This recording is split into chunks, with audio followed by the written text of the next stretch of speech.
Hello সবাই, welcome to movies Bangla. আজকে আমরা যে মুভিকে এক্সপ্লেন করতে যাচ্ছি সেটা হচ্ছে আয়রন ম্যান 2। আমরা অ্যাভেঞ্জার্স সিক্রেট ওয়ার্সের আগে এমসিইউ সব মুভিসকে এক্সপ্লেন করার চ্যালেঞ্জ নিয়েছি, আর সেই লক্ষ্যে আমি অলরেডি এমসিইউ দুইটা মুভিকে এক্সপ্লেন করে ফেলেছি, যা আপনারা আই বাটন অথবা ডিসক্রিপশন বক্স থেকে দেখে নিতে পারেন। আয়রন ম্যান 2 মুভি হচ্ছে এমসিইউ থার্ড মুভি। সো আর কথা না বাড়িয়ে চলুন শুরু করি আজকের ভিডিও। রাশিয়ার এক অন্ধকার ঘরে শুরু হয় গল্প। বাবার মৃতদেহের পাশে বসে আছে এক যুবক, ইভান ভেঙ্কো। তার চোখে রাগ, প্রতিশোধ আর হতাশার ছাপ। টিভির পর্দায় ভেসে উঠছে এক খবর, টনি স্টার্ক ঘোষণা করেছে, আমি হচ্ছি আয়রন ম্যান। এই ঘোষণায় ইভানের মনে আগুন জ্বালিয়ে দেয় এবং বাবা নকশার জ্ঞান ব্যবহার করে সে তৈরি করতে শুরু করে এক ভয়ঙ্কর জিনিস, এক ছোট্ট আর্ক রিয়েক্টর, যা একদিন আয়রন ম্যানকে চ্যালেঞ্জ জানাবে। 6 মাস পর টনি স্টার্ক এখন শুধু মাল্টিমিলিয়নিয়ার নয়, সে এক বিশ্ব তারকা। স্যুট পরে সে শান্তি রক্ষা করছে, আর সরকার তাকে চাপ দিচ্ছে আয়রন ম্যান প্রযুক্তি বিক্রি করতে। কিন্তু টনি সে অন্য ধরনের মানুষ। সে বলে, আমার প্রযুক্তি কারো কাছে বিক্রি হবে না, আমি এই পৃথিবীর একমাত্র নিরাপত্তা। টনি আবার চালু করে স্টার্ক এক্সপো, যেটা ছিল তার বাবা হাওয়ার্ড স্টার্কের স্বপ্ন, বিজ্ঞান ও প্রযুক্তির এক উৎসব। কিন্তু আলো ঝলমলে এই উৎসবের আড়ালে লুকিয়ে আছে টনির মৃত্যুর ছায়া।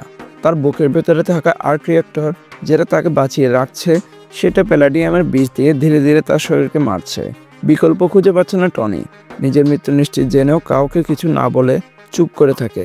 সে পেপার পটসকে বসিয়ে দেয় স্টার্ক ইন্ডাস্ট্রিজের সিইও হিসেবে, আর নিজের নতুন সহকারী হিসেবে নেয় সুন্দরী ন্যাটালি রেসম্যানকে।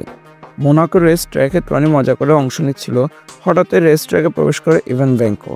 2 হাতে বৈদ্যুতিক চাবুক, একের পর এক গাড়ি ধ্বংস করছে সে। ভিড় স্তব্ধ, সবাই আতঙ্কিত। কিন্তু টনি তো আর পিছিয়ে যাওয়ার মানুষ নয়। তার বন্ধু সুটকেস আনে, আর সেখান থেকে বেরিয়ে আসে মার্ক 5 আর্মার। রেসের মাঝখানেই শুরু হয় মৃত্যুর লড়াই, আয়রন ম্যান বনাম ভেঙ্কো। শেষমেশ টনি ভেঙ্কোকে হারালেও তার স্যুট ভীষণভাবে ক্ষতিগ্রস্ত হয়। ভেঙ্কোর একটাই বার্তা, দেখিয়ে দিলাম আয়রন ম্যান অমর নয়। এই ঘটনা দেখে মুগ্ধ হয় টনির প্রতিদ্বন্দ্বী অস্ত্র ব্যবসায়ী জাস্টিন হ্যামার। সে ভেঙ্কোকে কারাগার থেকে পালাতে সাহায্য করে। তার বিনিময়ে সে চায় ভেঙ্কো তার জন্য তৈরি করুক এক মারাত্মক রোবট আর্মির বাহিনী, যা টনিকে হার মানাবে। নিজেকে প্রায় মৃত ভেবে টনি মাতাল অবস্থায় পরে নেয় তার মার্ক 4 স্যুট। পার্টিতে অতিথিদের সামনে বেপরোয়া আচরণ করতে থাকে সে। ঠিক তখনই আসে তার বন্ধু এয়ারফোর্স অফিসার জেমস রোডস। সে পরে নেয় পুরানো মার্ক 2 আর্মার। দুই বন্ধুর মধ্যে শুরু হয় এক ধ্বংসাত্মক যুদ্ধ। শেষে রডস সেই স্যুট নিয়ে চলে যায়, আর সেনাবাহিনী সেটি নিজের হাতে পায়। এই সময় টনির সাথে যোগাযোগ করে নিক ফিউরি। সে জানে নেটলি আসলে এক এজেন্ট, নাতাশা রোমানফ। আরও অবাক করার তথ্য আসে, হাওয়ার্ড স্টার্ক শুধু টনির বাবা নন, তিনি ছিলেন শিল্ডের প্রতিষ্ঠাতাদের একজন। ভেঙ্কোর বাবা অ্যান্টন আসলে আর্ক রিয়েক্টরের সহ আবিষ্কারক, কিন্তু বিশ্বাসঘাতকতার কারণে তাকে সোভিয়েত ইউনিয়নে নির্বাসিত করা হয়েছিল। ফিউরি টনিকে দেয় বাবার পুরনো গবেষণা। সেখানে লুকানো থাকে এক নতুন উপাদানের গোপন সূত্র।